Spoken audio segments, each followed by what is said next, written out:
যারা নায়িকা বিপাশা বসুর এই ছবি নিয়ে ট্রোল করছে তাদের লজ্জা থাকা উচিত। বডি শেমিং কোনো ভালো জিনিস না, আর মাতৃত্ব একজন নারীকে অনেক বদলে দেয়। তার শারীরিক আকৃতি, তার চেহারা, তার মানসিকতা অনেক পরিবর্তন হয়। একটি প্রাণকে পৃথিবীতে আনতে পারা সবচেয়ে সুন্দর বিষয়। তার জন্য নারীকে প্রচুর স্যাক্রিফাইস করতে হয়।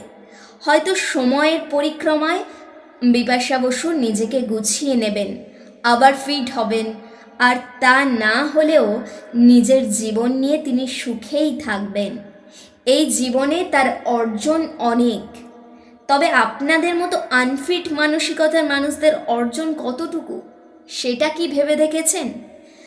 মা বিপাশা বসু আমার চোখে সুন্দর, কারণ মায়েরা কখনোই অসুন্দর হয় না।